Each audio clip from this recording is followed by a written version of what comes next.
Hello everyone, welcome to my YouTube channel Vstrom Imran, and today we are going to review this amazing bike Suzuki Vstorm Sx 250. So it's been almost 1.5 year this bike is launched, and today I'm going to tell you about what things are great about this bike and what are the bad points about this bike.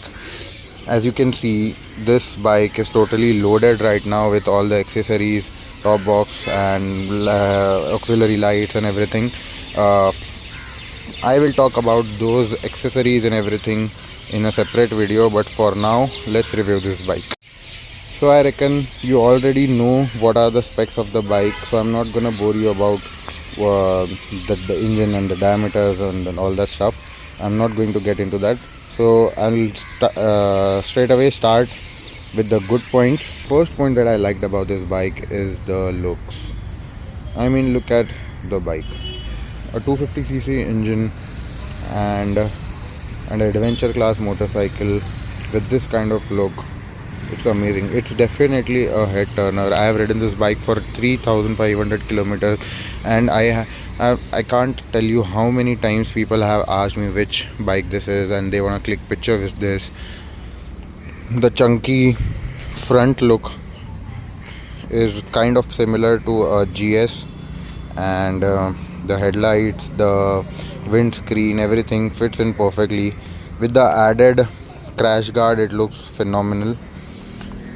They've given these knuckle protector as well, which add-ons to the look. The side look, if you can see, is this with a wider wheelbase and a little bit chunkier fairing. The coloring is very unique. You don't see a yellow or a neonish color motorcycle on the streets, so this is definitely a head turner. The second point that I liked about this bike is the refined engine. The Suzuki is known for their refined engine, and previously I owned a Gixxer 150 naked version 2017 model, and I loved it so much that I came back for Suzuki and bought this motorcycle. The engine is very refined. You won't feel any vibration, very less vibration at even at high RPM. The third point is, while purchasing any adventure or touring motorcycle, what you want the foremost is the comfort. What set apart these motorcycles is the comfort factor. Although the cushioning, if you see, is very hard, but to be honest, it feels really comfortable. Even for the pillion, the ride is very comfortable. The posture for the rider is very upright, and you can saddle as well. For me, I am a 6 feet 1 inch rider, and I had to add handle riser. Handle height is little low for me when I saddle, but you can easily tour on this bike. The seat is extremely comfortable. Even at higher speeds, you can just cruise along. The engine helps you with the 6th gear, and you can just easily cruise with a speed of 120. The fourth thing that I liked about this bike is the mileage.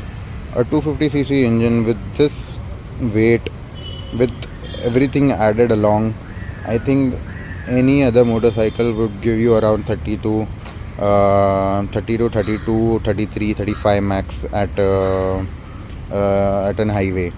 But for me, this vehicle got 42 ka average when I took this bike to Mahabaleshwar on a highway and along mountains and everything. I got a average mileage of 42 kmpl.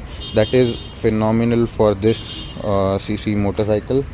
Because of the weight and everything, if you keep in factor, it should get around 30 to 35 only at highways, and lesser than that on city roads. But for me, I am getting, let me show you,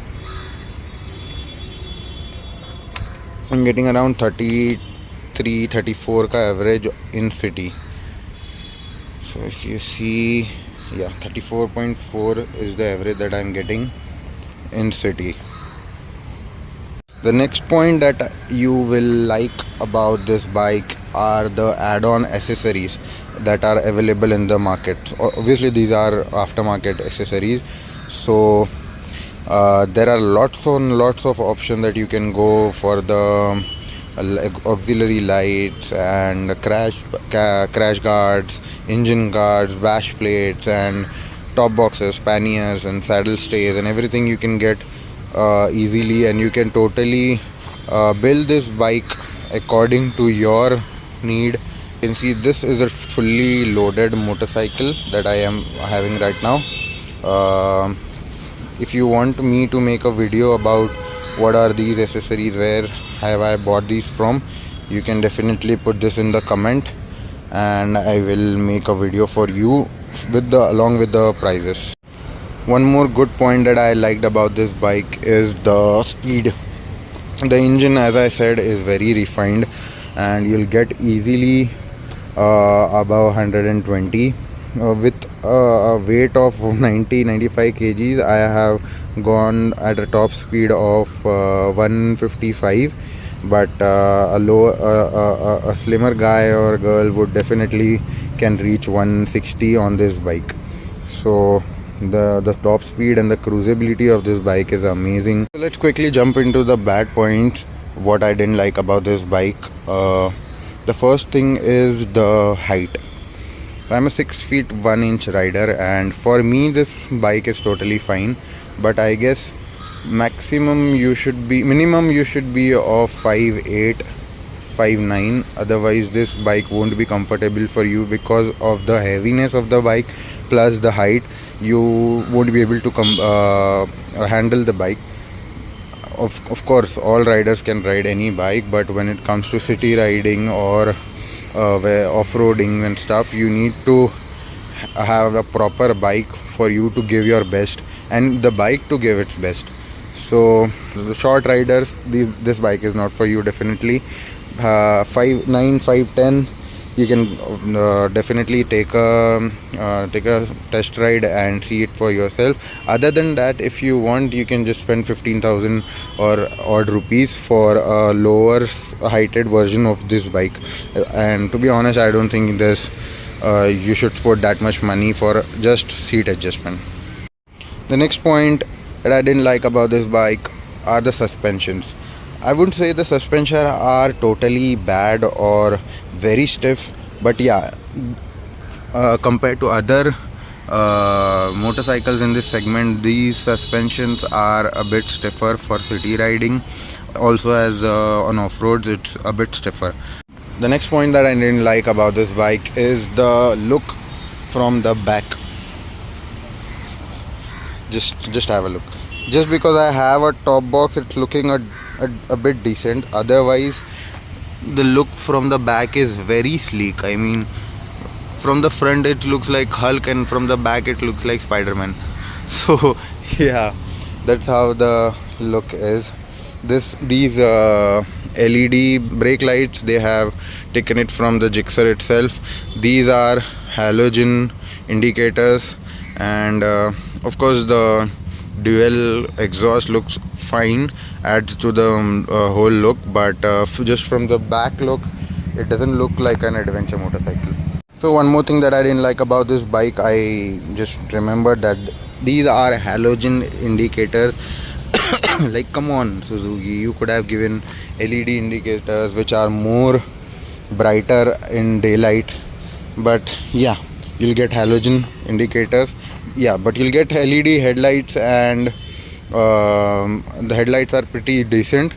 Few things that I am not sure if I liked or not, so I am keeping this up to you if you want to add this in your good points or your bad points, and you can consider the same. So the instrument console looks something like this. So it has an odometer, tachometer, speedometer, average, and all the notifications will be here. This part especially looks very blank.